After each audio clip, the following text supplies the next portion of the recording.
Assalamualaikum warahmatullahi wabarakatuh. Perkenalkan, kami dari kelompok 6 yang beranggotakan Nofrida Ayu Komalasari dan Sela Diniati. Pada video kali ini kami akan menampilkan studi lapangan yang kami lakukan pada salah satu UMKM yang ada di Tanjung Pinang. Nah, sebelumnya kami ucapkan terima kasih kepada Ibu Metaliana SPD MPD yang telah mengarahkan serta membimbing kami dalam melakukan video kali ini. Objek yang kami pilih pada video kali ini yaitu sate ayam Madura. Di sini, siapa sih yang paling suka sate ayam Madura? Pasti kita semua pernah makan sate ayam Madura kan?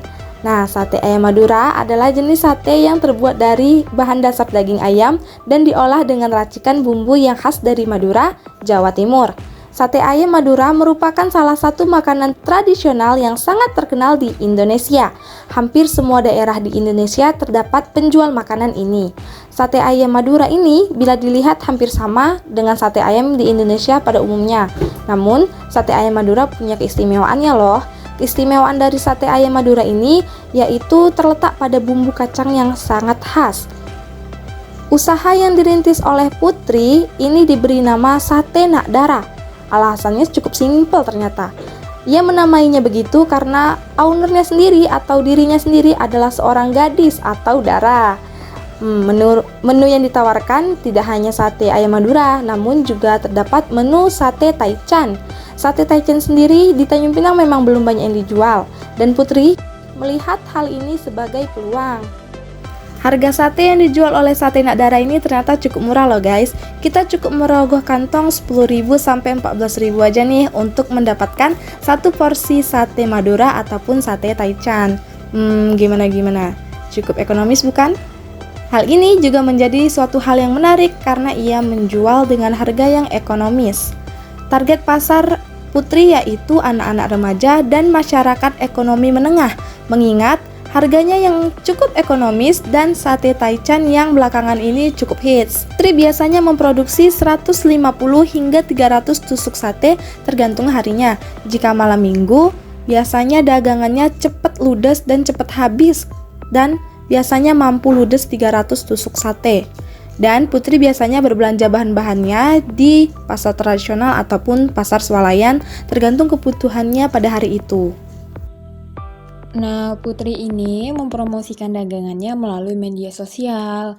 Ia juga menyediakan dagangannya melalui layanan GoFood agar mempermudah orang-orang yang sekiranya males nih untuk keluar, jadi bisa pesan lewat GoFood. Nah, usaha yang Putri jalani ini baru berjalan sekitar 2 mingguan. Modal awal dalam menjalankan usahanya adalah dana pribadi, kisaran 3 juta rupiah. Nah, selama menjalankan usahanya, Putri melakukan pembukuan sederhana untuk mencatat pemasukan dan pengeluaran. Untung yang didapatkan per hari itu kisaran Rp100.000 hingga Rp300.000 tergantung ramai atau tidaknya pengunjung pada hari itu. Tujuan Putri dalam menjalankan usahanya ini, ia ingin mengimplementasikan ide berbisnis sejak usia mudanya, dan sebenarnya ia pun mempunyai keperluan untuk dirinya sendiri dan juga keluarganya. Nah, tetapi dari hasil studi lapangan yang kami lakukan ini, sebenarnya sate Nak Dara ini kurang inovatif karena varian sate yang dijual itu sudah cukup familiar di daerah Tanjung Pinang. Mungkin dapat dilakukan pembaharuan seperti menjual produk yang belum banyak dijual di daerah Tanjung Pinang, seperti misal sate ayam klopo. Nah, menurut artikel yang kami dapatkan, sate ayam klopo ini sendiri adalah kuliner khas Surabaya. Nah, kuliner ini sendiri cukup banyak peminatnya. Sate ayam klopo ini merupakan sate ayam yang sebenarnya juga mirip dengan sate Madura, hanya saja saat memanggang, sate ayam dicampur dengan kelapa parut. Nah, jadi akan menghasilkan cita rasa yang lebih gurih pada satenya. Sate ayam klopo ini pun sebenarnya belum banyak juga dijual di Tanjung Pinang, atau mungkin bahkan tidak ada. Sehingga mungkin dapat dijadikan ide untuk para penjual sate, termasuk Putri ini yang seorang owner dari Sate Nak Dara.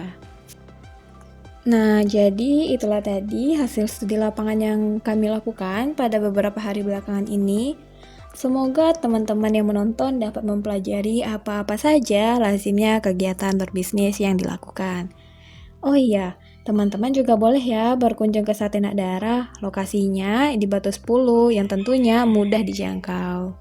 Terima kasih telah menonton. Dadah.